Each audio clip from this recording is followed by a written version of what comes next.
Je m'appelle Marie-Caroline Dufayet, je suis directrice des éditions du musée d'Orsay du musée de l'Orangerie depuis un peu plus d'1 an et j'ai toujours travaillé dans le milieu de l'édition. L'objectif de ces éditions, c'est de valoriser les collections de nos musées, donc le musée d'Orsay où vous êtes et le musée de l'Orangerie de l'autre côté de la Seine, de publier les catalogues des expositions qui se tiennent dans nos musées, mais également les collections permanentes et de s'adresser à tout type de public. Alors on va travailler avec des éditeurs jeunesse pour proposer une approche de l'art et de nos collections aux plus petits.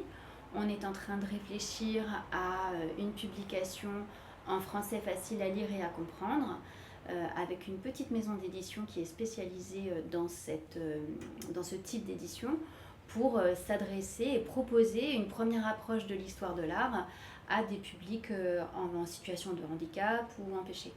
Alors moi je pense que c'est une question qui est tout à fait pertinente et qui est centrale dans notre réflexion.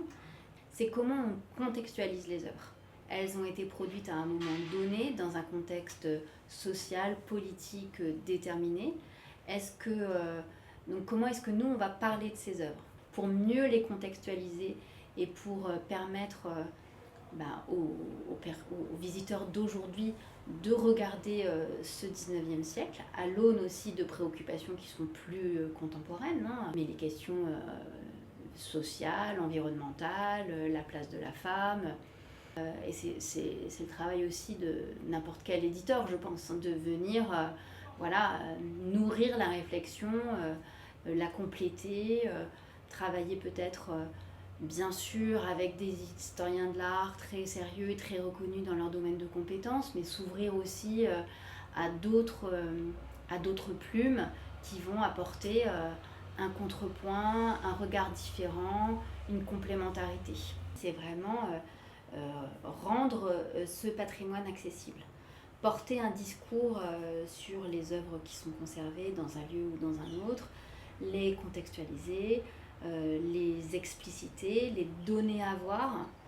Moi je pense que c'est important, que ce soit la BNF ou le musée d'Orsay et de l'Orangerie, ce sont des établissements publics, ce sont des collections publiques et c'est important qu'elles soient documentées, qu'elles soient racontées, qu'elles soient expliquées.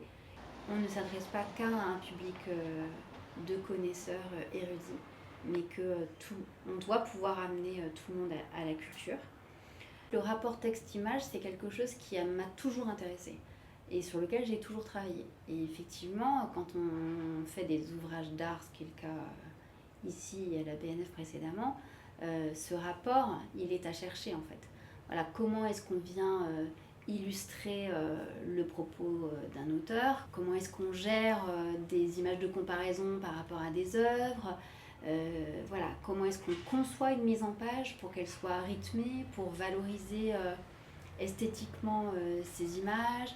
Quand on commande des textes, comment est-ce qu'on va gérer leur longueur pour que l'ouvrage soit rythmé, comment est-ce qu'on crée des ruptures.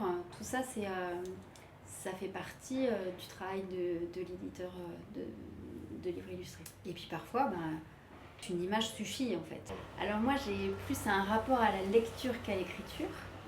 L'univers du livre et du livre imprimé, c'est quelque chose qui m'a toujours nourrie. J'ai fait des études de lettres. Donc moi la découverte du monde, elle passe par la lecture, donc par ce que les gens ont écrit.